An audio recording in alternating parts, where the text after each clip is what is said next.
Bonjour tout le monde, aujourd'hui à l'essai le Volvo XC40 Recharge, un petit SUV plutôt sportif que j'aime bien. Dans cette vidéo, je vais vous présenter en détail son intérieur, on va voir aussi comment elle se comporte sur la route, mais avant ça on fait un rapide tour du design extérieur. Je vous laisse tout de suite avec l'intro. Le voilà de l'extérieur, ce Volvo XC40, regardez-moi tout d'abord sa face avant, plutôt stylée avec une calandre toute remplie, toute blanche. Ici avec un immense logo Volvo. Pour vous donner une idée des dimensions de ce XC40, c'est plus long et plus large qu'un Peugeot i2008 que j'ai déjà testé sur ma chaîne, donc 12 cm plus long et 9 cm plus large. Par contre, c'est à peu près la même taille que le Mercedes EQA que j'ai testé tout récemment. Passons maintenant aux 3/4 arrière, vous le voyez ici avec des feux assez imposants. Et puis le grand logo Volvo ici comme toujours. Sinon voilà comment il se présente à l'arrière. L'avant j'adore mais l'arrière je suis un peu moins fan. Voilà. Bon après les goûts et les couleurs c'est du classique. Certains vont aimer, d'autres un peu moins. C'est un peu normal, c'est comme ça pour toutes les voitures. Après grosso modo le design il est plutôt réussi quand même. Et sinon dans cette configuration je le trouve plutôt classe quand même avec ses rétros ici noirs et puis surtout son toit totalement noir. Passons tout de suite à la trappe de recharge qui se situe à l'arrière gauche du véhicule. C'est pratique, on sort de la voiture et puis on est directement à la trappe. On a bien sûr un type 2 qui peut charger jusqu'à 11 kW et puis on a bien sûr le combo CCS ici. Toujours avec ce petit truc, regardez ce petit machin en plastique, c'est vraiment pas premium. Pour dire que c'est une voiture premium, c'est pas top. En CCS, ça peut charger jusqu'à 150 kW et le 0 à 80% est annoncé en 40 minutes. Ça fait un petit peu beaucoup, mais on y reviendra juste après. Passons maintenant au coffre. Alors l'ouverture est électrique, mais par contre c'est ici, juste sur la plaque. C'est un peu dommage, c'est un peu bas, il faut se baisser. Sinon, la capacité du coffre, 452 litres, c'est quand même 100 litres de plus que sur le Mercedes EQA, c'est pas négligeable. Voilà comment il se présente, plutôt pas mal, rien de plus à ajouter. On a un double fond ici à ouverture assez pratique, avec de l'espace pour un câble. Et puis ici, il y a quelques centimètres encore sous le plancher pour ranger encore des autres trucs. Il y a directement la liste de prix dans le coffre. Vous voyez, prix de base 64 500 francs suisses. On a environ 10 000 francs d'options. Mais par contre, ici, chose intéressante, on a déjà une prime supplémentaire de 3 000 francs. Et puis, on a 7 200 francs de rabais parce que c'est un véhicule de démonstration. Donc voilà, on arrive à 62 500. D'ailleurs, j'en profite pour remercier le TAL Garage à Develier dans le canton du Jura en Suisse pour le prêt du véhicule. Donc voilà, si jamais vous êtes de Suisse et que vous cherchez un Volvo, eh bien n'hésitez pas à les contacter. Je vous mets tous les liens en description. Vous voyez par exemple sur ce modèle, on peut avoir passé 10 000 francs de rabais pour un modèle d'exposition. C'est plutôt pas mal. Passons maintenant aux places arrière. Regardez-moi cette porte, elle est immense. Du coup, c'est bien. L'entrée, elle est facile. Pour rappel, je fais 1m88 et puis je vais directement m'installer. Je change d'angle de caméra. Alors bon, j'ai pas énormément de place. Mes genoux touchent tout juste ou tout juste pas en fait. Ouais, ils sont vraiment à la limite. Mais bon, ça va pour des petits trajets, ça passe. Après, pour des longs trajets, je me sentirai pas super bien. Sinon, on a deux petites aérations ici, deux prises ici USB-C, c'est cool. Et puis, par contre, on a un tunnel de transmission. Ça, c'est dommage, étant donné que sur les voitures électriques, on n'en a pas besoin. C'est un peu bête. Et puis, sinon, ça passe. Au niveau des sièges, c'est plutôt confortable. On a ici un accoudoir, plutôt stylé, avec deux porte-gobelets, classique. Pour descendre les sièges, sinon, c'est plutôt bien fait. Regardez, on appuie ici. L'appui-tête se baisse directement et puis on peut descendre comme ça. Ça nous donne un plancher plat. Et puis ici, on peut aussi le déplier bien sûr, mais on a aussi une trappe à ski. On peut ouvrir ici derrière. On peut mettre l'accoudoir ici comme ça en avant. Et puis là, regardez, on a une petite ouverture. Alors, c'est pas très grand, mais bon, ça fait quand même l'affaire pour des skis. Et puis sinon, j'ai bien de l'espace au niveau de la tête, passer un point. Et puis aussi sur la gauche, je me sens pas du tout à l'étroit. J'ai bien de la place. L'accoudoir est plutôt pas mal. Et puis c'est un petit peu feutré ici comme ça. C'est plutôt quali. Passons maintenant aux places avant de ce Volvo XC40 Recharge et puis tout d'abord commençons par les contreportes. Vous voyez on a des jolis petits inserts ici, plutôt pas mal, une belle poignée, un bon système de son, ça c'est top. On a ici le classique, les vitres et puis les rétroviseurs. On a pas mal de rangements ici, assez grand, c'est pas mal. Me voilà à bord, alors regardez tout d'abord ce volant, il est assez grand, assez épais, mais bon il tient bien en main, ça c'est cool. Sinon on a un énorme écran derrière le volant, on y revient juste après mais bon il est top. Sinon, on a quelques touches sur le volant. Bon, ces touches, elles sont pratiques, mais par contre, elles font pas très premium pour dire qu'on est dans un véhicule premium. Le design des touches, je le trouve pas top. Sinon, deux commodos, c'est tout. Au centre, on a un écran placé à la verticale qui utilise Google. Du coup, on y reviendra juste après. On a deux aérations aussi placées verticalement. Le petit bouton pour revenir au menu. Quelques raccourcis ici physiques, ça, c'est pas mal. En bas, on a deux prises USB-C, une prise 12 volts. Pas mal de place pour ranger deux smartphones. On a une petite boîte ici. Bon, c'est vraiment tout minuscule. On peut pas mettre grand chose à l'intérieur. Le levier de vitesse, on y revient juste après, mais franchement, il est super agréable à prendre en main. Deux porte-gobelets ici, avec du piano black, vous le voyez. Bon, ça prend la poussière, ça prend les traces de doigts, c'est pas top. Sinon, ici, on a un accoudoir qu'on peut bien sûr ouvrir. On a un petit peu de rangement dedans. Par contre, c'est pas très profond, mais bon, ça va quand même. Et détail important, on a une poubelle ici. La poubelle qui est assez grande d'ailleurs, qu'on peut bien sûr prendre comme ça pour vider. Et puis, c'est un petit détail, mais il n'y a pas beaucoup de voitures qui ont une poubelle. Donc ça, je trouve c'est plutôt cool. Et puis sinon, au niveau des matériaux, on sent vraiment qu'on est dans du premium. Regardez-moi, du beau cuir ici ou simili-cuir sur la porte. Là aussi, cette partie est plutôt pas mal. Le volant très très joli. Sinon, bah voilà, des inserts ici très beaux aussi. Très peu de plastique dur globalement. Et puis les finitions sont vraiment bien. C'est très bien assemblé. Les sièges sont aussi très jolis, bien enveloppants, très confortables. On valide. Donc voilà, on sent vraiment qu'on est dans une voiture premium. Ça fait plaisir. Sinon, encore un petit détail que j'avais oublié de mentionner avant, c'est cette enceinte ici Harman Kardon. Alors, elle fonctionne très très bien. Franchement, le son est top dans cette voiture. Par contre, le petit bémol, c'est que là, eh bien, c'est brillant. Et du coup, quand il y a du soleil, ça reflète dans le pare-brise. Et on a en plein milieu du pare-brise, on voit le logo ici qui s'illumine. Et puis, quand il y a un peu de soleil dessus, quand il y a des reflets, eh bien, ça éblouit dans le pare-brise. Donc ça, c'est pas super bien pensé, franchement. Le logo, ils auraient pu le mettre en noir mat. Et puis, ça aurait pas ébloui comme ça dans le pare-brise. Rentrons maintenant plus en détail dans cet écran placé à la verticale. Bon, au niveau de la taille de l'écran, c'est peut-être un petit peu dommage, c'est peut-être un peu petit. Pour dire que c'est une voiture premium en 2021, on aurait aimé peut-être un écran un petit peu plus grand. Mais bon, ça va quand même, la taille, c'est pas un point rédhibitoire non plus. On a ici le menu où c'est qu'on a toutes les applications liées à Google. On a les sièges chauffants ici, la climatisation ici avec plein de réglages disponibles. C'est assez clair, c'est bien. Et puis on a ici plein de réglages de la voiture. Par exemple, au niveau de la conduite, on a quelques réglages, par exemple One Pedal Drive, la direction qu'on peut choisir en mode ferme ou pas ferme. Sinon, voilà, tous les réglages assez standards, mais je trouve que c'est bien présenté, c'est assez intuitif et puis il n'y a pas 150 000 sous-menus. Ça, c'est cool. Mais ce qui est le plus intéressant dans cette voiture, c'est directement l'intégration de Google. On a, par exemple, Google Maps directement d'intégrer dans la voiture, ça c'est top. On n'a pas besoin d'utiliser Apple CarPlay ou Android Auto. Je vais tout de suite essayer de mettre une destination pour voir si elle me propose des bornes de recharge sur le chemin. On va mettre Paris, c'est à environ 500 km. Donc bien sûr, l'autonomie n'est pas assez élevée, donc il faudra recharger sur le chemin. Voilà, 477 km. On va cliquer sur arrêt pour recharge, je suppose. Alors, EV-Tronic station, ok. On va voir ce qu'elle nous propose. Du 50 kW. Ouais, pas top. La voiture peut charger jusqu'à 150. Donc elle aurait pu nous arrêter sur une borne un peu plus rapide. Il faut quand même 1h15, c'est beaucoup trop je trouve, pour un voyage comme ça. Puis après, une borne Ionity avec 21% de batterie à l'arrivée. Vous voyez, ça, c'est plutôt pas mal. On a directement toutes les informations sur la borne. Par contre, voilà, là c'est un peu dommage. 1h15 d'attente sur une borne 50 kW seulement. C'est un peu dommage, surtout qu'il doit y avoir une borne Ionity pas trop loin. Bon voilà, apparemment on peut lui faire confiance à ce planificateur d'itinéraire. Après, je recommande quand même d'utiliser ABRP pour trouver en tout cas une station plus rapide aux alentours de la première, un petit peu avant je pense. Parce que là, 1h15 pour recharger, c'est un petit peu trop à mon avis. Mais bon, en tout cas, ce système ici, il marche plutôt bien, il est assez réactif, vous le voyez, ça c'est top. Je vais tout de suite râler dans le menu. Après, on a bien sûr le lecteur média Bluetooth, ça c'est top. La radio et le téléphone, ça c'est bien. Alors, je vais pas cliquer dessus, sinon vous allez voir tous mes contacts. Mais pour téléphoner, on a juste à cliquer ici. Puis après, on a directement tous nos contacts qui viennent. On a aussi nos contacts favoris. Donc ça, c'est plutôt bien fait. Sinon, pour démarrer ce Volvo XC40 Recharge, eh bien, quand on s'installe dans la voiture, on a juste à presser le frein et puis à prendre ce levier de vitesse ici. On le pousse sur D et la voiture s'allume directement. Vous le voyez avec l'écran ici.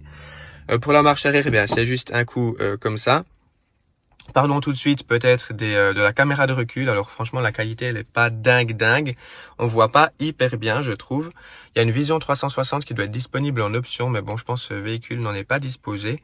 Bon, la caméra fait quand même l'affaire. Par contre, voilà, j'ai déjà vu mieux, honnêtement. Par exemple, sur le EQA, c'est beaucoup mieux. Passons maintenant à cet immense écran ici derrière le volant. Regardez, on a aussi la carte Google, ça c'est top, et la carte elle est immense. Bon, vous le voyez, on n'a pas énormément d'informations, mais droit ce qu'il faut. On a à gauche la vitesse, à droite le rapport dans lequel on est. On a quelques informations encore en haut avec la température, les feux, etc. Et puis en bas, le régulateur de vitesse adaptatif et puis le Pilot Assist. On y reviendra juste après sur autoroute.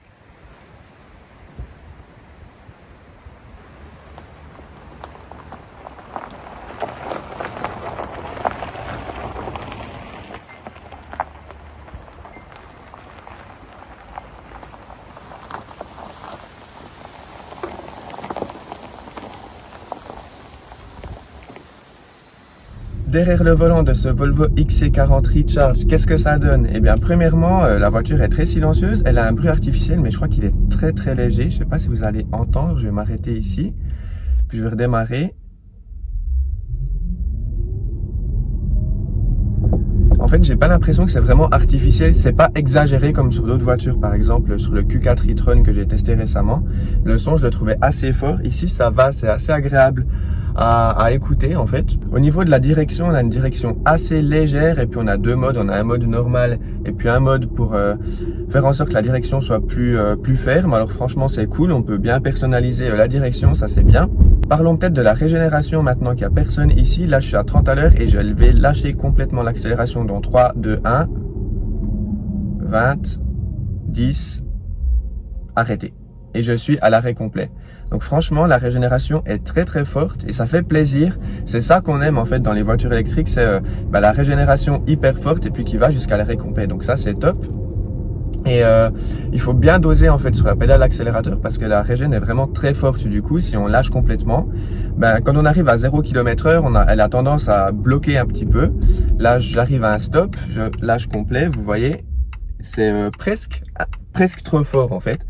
Mais ça va, c'est ça qu'on aime. Donc quand on dose bien avec la pédale d'accélérateur, ça fait l'affaire. Après, quand on est à plus haute vitesse, j'ai l'impression qu'elle attend quelques fractions de secondes avant de freiner quand on lâche la pédale d'accélérateur. Là, je suis à 50, je lâche complètement. Voilà, et ouais, c'est très très léger. Hein. Il y a une demi-seconde peut-être d'écart entre le moment où on lâche la pédale et le moment où la voiture commence à régénérer. C'est pas déplaisant, faut juste s'habituer. C'est vrai que sur Tesla, j'ai l'impression que c'est un petit peu plus rapide. Bon là, je suis calé à 80 km/h sur une belle route. Et là, la voiture est très silencieuse. J'entends aucun bruit d'air. Je suis très bien installé. Juste l'accoudoir ici, c'est dommage qu'il ne soit pas réglable en hauteur. Il est un petit peu bas, je trouve. Allez, c'est parti. On vient d'arriver sur une belle petite route ici, sur les hauteurs du canton du Jura. Une belle petite route assez étroite, un petit peu dégradée par certains endroits. Et puis là, pour l'instant, le confort est très bon dans cette Volvo.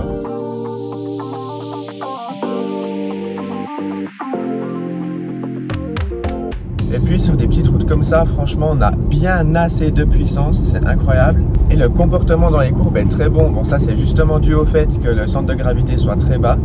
Mais j'ai l'impression que la voiture colle vraiment à la route. Et puis la direction un peu ferme comme ça sur ces petites routes ici, je me fais bien plaisir. Alors bien sûr, je n'utilise pas toutes les capacités de la voiture. Comme je l'ai dit, dans la vie de tous les jours, si on anticipe un tout petit peu, on n'a pas besoin de toucher à la pédale de frein. Mais bon, j'ai juste fait un petit freinage pour tester. Et puis en fait, la pédale de frein est très ferme. J'ai juste besoin de presser un demi centimètre de la pédale, même pas, et puis la voiture freine déjà très bien. Par exemple, si je compare à la VW ID.4, je l'avais mentionné dans mon test, mais là j'avais l'impression qu'elle freinait pas cette voiture parce que justement il fallait appuyer assez fort sur la pédale pour que la voiture réagisse. Donc ça c'était pas super agréable. Là, eh bien, on a vraiment l'impression qu'elle freine très fort étant donné qu'à peine quand on l'effleure, la voiture freine bien. Donc ça, c'est top. Bon, et puis sinon, on a bien assez de puissance pour dépasser. Ouais, franchement, là, j'ai fait un dépassement, un escargot qui roulait devant moi à 60 dans le 80. On donne un tout petit coup d'accélérateur, on est déjà à 80. Donc ça, c'est super agréable parce que c'est super sécurisant en fait, surtout. Justement d'avoir de la puissance comme ça, comme là. Bon, il n'y avait personne en face, bien sûr, j'avais bien le temps de dépasser. Mais pour se sortir de situations un petit peu périlleuses, c'est toujours bien d'en avoir sous la pédale. Voilà, on va arriver sur autoroute. Maintenant, je vais faire un petit 50 à 120 pour vous montrer l'accélération. Je vais mettre le pied dedans, c'est parti. Voilà, on est déjà à 120, vous voyez, ça va très vite.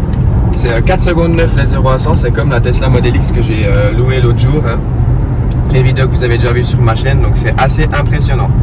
Maintenant, on est calé à 120 km/h. Vous l'entendez, très peu de bruit d'air, voire pas de bruit d'air en somme. C'est plutôt bien. Là, je suis bien installé, j'ai mon coude ici sur la gauche, je peux tenir le volant comme ça, c'est top. Ici aussi, la couloir pas mal, un tout petit peu bas, mais bon, ça va encore. Sinon, voilà, sur autoroute, super confortable.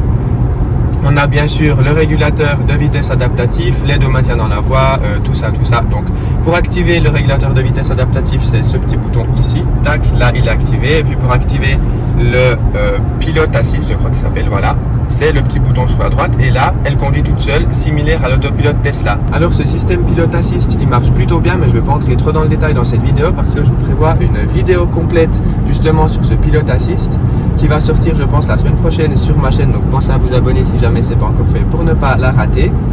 Et puis je vais faire une vidéo complète justement pour vous montrer dans plusieurs situations comment ce pilote assist se comporte et puis surtout pour comparer ce pilote assist avec l'autopilote de Tesla que j'ai déjà testé, avec les aides à la conduite Mercedes que j'ai testé il n'y a pas longtemps, et puis aussi au Travel Assist de Volkswagen que j'ai déjà testé mais que j'ai pas eu encore l'occasion de faire de vidéo. Ça arrive aussi très bientôt sur ma chaîne. Voilà, donc c'est tout pour l'autoroute. Je pense que j'ai à peu près tout dit. Je vais sortir maintenant juste ici. Et puis dans un virage comme ici, ben voilà, 50, 60, aucun problème. On sent bien, là encore, le centre de gravité très bas de la voiture. Donc c'est au top. Ici, on peut tester aussi la régène pour vous montrer le compteur. Je lâche totalement. Et vous voyez, ça freine très fort. Et là, j'arrive à l'arrêt complet. Donc voilà, c'est vraiment pas mal cette régène. Et puis sinon là on peut tester aussi l'accélération, tac, pour s'insérer. Avant de conclure cette vidéo, peut-être un petit mot sur l'autonomie réelle de ce Volvo XC40 Recharge. Alors durant mon essai, j'ai fait 124 km. Donc pendant ces 124 km, j'ai fait beaucoup d'autoroutes, j'ai fait aussi pas mal de routes de montagne. Donc voilà, j'ai pas fait un trajet représentatif de ce que la majorité des gens font, étant donné que j'ai fait très peu de villes. J'ai une consommation moyenne de 22,6 kWh au 100 km. Ça me paraît quand même un petit peu élevé. Alors, j'ai pas fait une éco-conduite non plus. J'ai utilisé la régénération au maximum, mais par contre, de temps en temps, je vais pas le cacher, j'ai fait quelques accélérations. J'ai quand même profité de la puissance de ce Volvo. Après, pas tout le temps, bien sûr, hein. Loin de là, j'ai fait 5-6 accélérations. J'ai fait voilà, quelques entrées d'autoroute pour la vidéo justement de ce Pilot Assist. Donc voilà, 22,6 kWh au 100, ça me paraît quand même un petit peu beaucoup. Je pense que c'est dû au fait que c'est une voiture thermique qui a été transformée pour que ça donne une voiture électrique. On l'a vu au tunnel de transmission là derrière. Voilà, c'est pour ça que la voiture est pas très efficace. Pour parcourir ces 124,2 km, j'ai consommé 37% de batterie, ce qui donne, si on fait une petite règle de 3, une autonomie estimée de 100% à 0% d'environ 330 km. Donc voilà, c'est pas top. Bon après, il y a clairement moyen de faire un peu mieux au niveau consommation et au niveau autonomie. Si on fait un peu plus d'éco-conduite que moi, on peut arriver à une consommation un petit peu plus basse. Et puis si on fait plus de villes aussi, on peut arriver aussi à des consommations un peu plus basses. Et puis surtout, je pense son plus gros problème, c'est aussi la recharge. La puissance de charge annoncé 150 kW, ça va encore, c'est plutôt pas mal sur le papier. Par contre, le 0 à 80, il est annoncé en 40 minutes. Si on fait de l'autoroute, je pense qu'on a une autonomie avec 100% d'environ, je sais pas, 300 km maximum. On doit s'arrêter 45 minutes et après, on a de nouveau seulement 250 km maximum d'autonomie. Donc pour les longs trajets, alors c'est possible de faire des longs trajets, mais bon, il faudra être patient et puis vouloir s'arrêter environ 40 minutes toutes les 2-3 heures de conduite. Donc voilà, cette voiture, pour conclure, je la trouve vraiment bien, je suis bien installé dedans, il y a des bons matériaux, on sent vraiment que c'est une voiture premium. Donc son seul défaut, à mon avis, c'est son efficacité. Après, au niveau de tout le reste, je trouve que c'est plutôt pas mal. J'ai mentionné quelques trucs peut-être qui me plaisaient pas à 100%, mais grosso modo, c'est une voiture plutôt cool, que j'apprécie vraiment. Donc voilà, je pense que c'est gentiment la fin de cette vidéo. Merci beaucoup à vous de l'avoir regardé. Merci beaucoup d'être toujours en rendez-vous, ça me fait super plaisir. Comme d'habitude, n'hésitez pas à lâcher des petits pouces en l'air, ça me fait toujours super plaisir. Pensez à vous abonner si ce n'est pas encore fait parce qu'il y a plein de vidéos qui arrivent, notamment le test du Pilot Assist de ce Volvo XC40 Recharge. Moi, je vous dis à très bientôt dans une prochaine vidéo. C'était Julien. Ciao tout le monde!